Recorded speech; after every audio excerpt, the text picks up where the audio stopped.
Alors Annick, la question est la suivante. Comment sait-on que l'on passe d'une matrice à l'autre?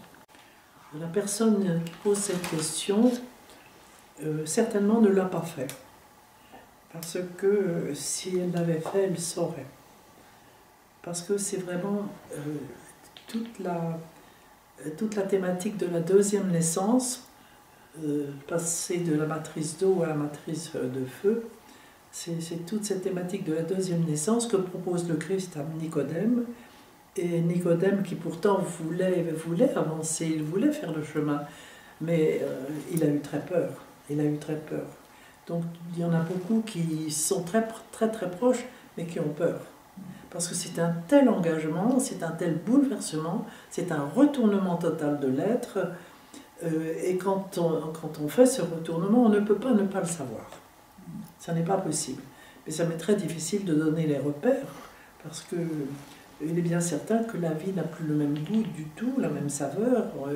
On voit les choses totalement différemment. Et petit à petit, on sort de tous les esclavages au monde extérieur. Donc ça m'est très difficile de répondre là, parce que c'est une expérience personnelle. Vraiment personnelle. C'est ça le Amen dont je parlais tout à l'heure, un engagement. L'engagement au retour aux normes ontologiques. Autrement dit, on est en exil de nous-mêmes et il s'agit de faire le retournement, de se retrouver à l'intérieur de soi, de retrouver les valeurs à l'intérieur de soi et de retrouver cet état qui est en amont de l'exil. Sortir de l'exil. Nous sommes dans ce que les mystiques appellent l'exil occidental et nous avons à retrouver le pôle occidental de notre être intérieur pour aller vers l'Orient.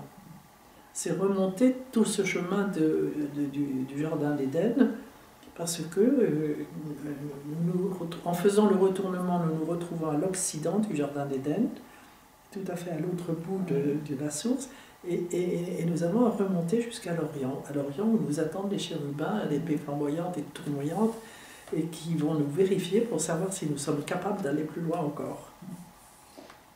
Je pensais qu'il y avait quand même des critères, c'est-à-dire que dans la matrice d'eau, on est persuadé d'avoir raison, on ne se remet pas en question, puis que quand on passe dans la matrice de feu, même si on reconduit les mêmes erreurs, on se voit qu'on avait ce recul après ce passage.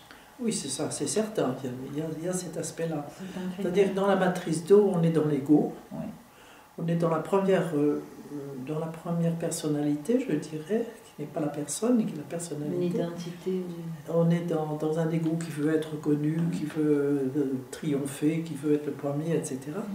Avec tous ces défauts-là. Alors que lorsqu'on fait ce retournement, on entre dans la véritable personne. Et cette véritable personne, au contraire, elle est capable de s'effacer totalement devant les autres quand il le faut.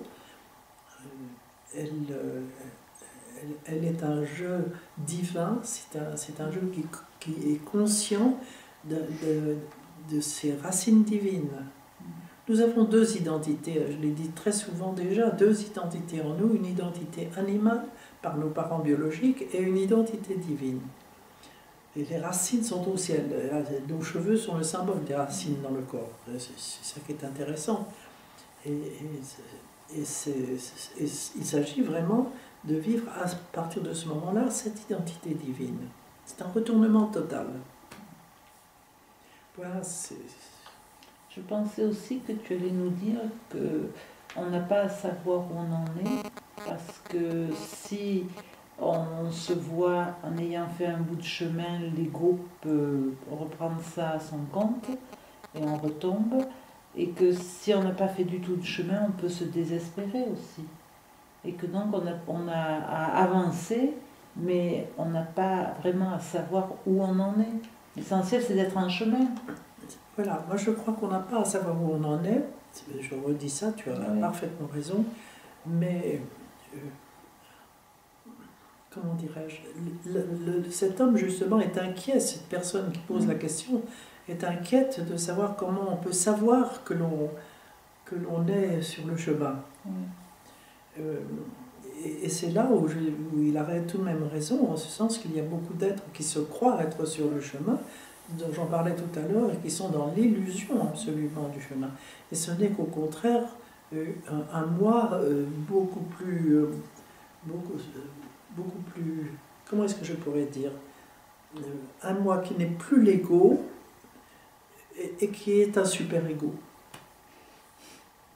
Finalement, un super-ego. Est-ce que c'est une question de confiance dans le chemin, confiance en Dieu? Puis on est vérifié par les événements. Voilà. On est vérifié par les événements. Ah oui, tout à fait, tout à fait. Si on est attentif aux événements, on est vérifié. Dieu nous parle continuellement et nous ne savons pas le voir. Par les rêves, par les événements, par la maladie, justement, comme nous disions tout à l'heure. Voilà. Mais c'est très très difficile de répondre à une question comme celle-là, parce que... On ne va pas nourrir l'illusion. En fait, l'idéal du chemin, si tu veux, l'idéal du chemin, ça serait d'avoir un maître extérieur, un maître dans notre enfance, notre adolescence, etc. Et si c'est un vrai maître, il disparaîtra au moment où le maître intérieur sera né dans la personne et où il aura fait le retournement.